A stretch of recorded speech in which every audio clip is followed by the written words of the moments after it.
Good morning বন্ধুরা। তো দেখো আমি রেডি হয়ে গেছি, আমি যাব গঙ্গা স্নান করতে। তো দেখো রেডি হয়ে গিয়েছি। তো এবার বেরোবো, চলো। দেখো বন্ধুরা, আমরা ঠাকুর প্রণাম করে ঘর থেকে বেরিয়ে গেছি। অনেকটা দূরের রাস্তা, তো তাই অনেকটা সকালেই বেরিয়েছি। আর এই ভিডিওটা তোমার গত সামনের শনিবারের করা। তো আমি আজকে পোস্ট করছি কারণ আমার এই মাঝখানে গঙ্গাস্থান গিয়ে একটা বড় বিপদ ঘটে যায়। মানে আমি পড়ে যাওয়াতে আমার বাঁ পায়ে প্রচুর জোর আঘাত পাই।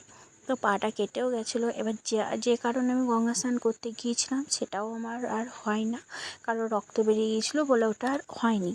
তো দেখো আমরা বেরিয়ে গেছি, যাচ্ছি বাইকে।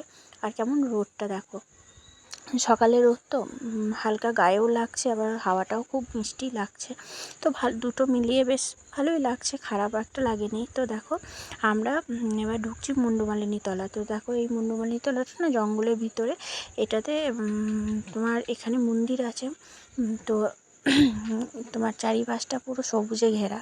চলো তোমাদেরকে এখানে মায়ের যে গেট ওটা দেখা দেবো। এটা গেট, এদিকেই ঢুকতে হয়।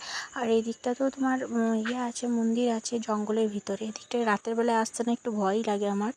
তো দেখো এখানে এসে একটু দাঁড়ালাম, কারণ অনেকটা দূর। তো কোমর টোমর মানে পুরো ব্যথা হয়ে গেছিলো বলে একটু দাঁড়ালাম। তো রোদটা খুব লাগছিলো মুখে।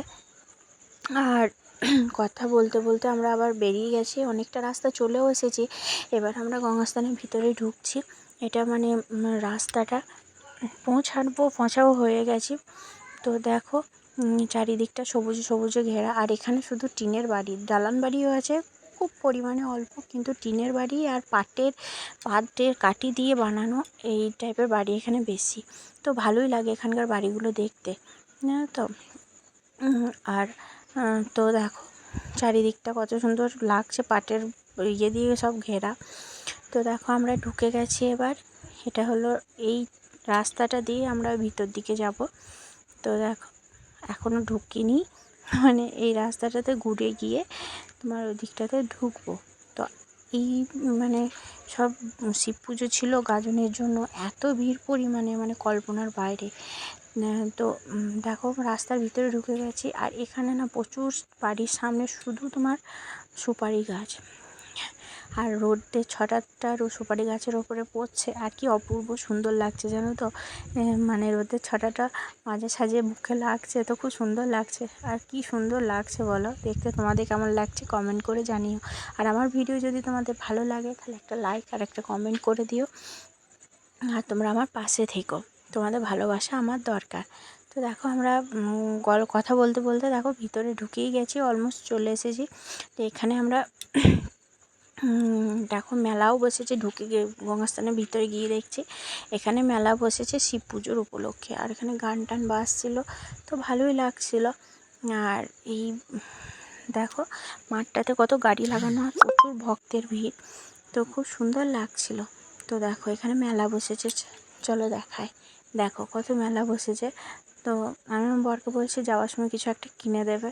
ও তো বলছে যে ছোটো ছেলের মতন যত আবদার।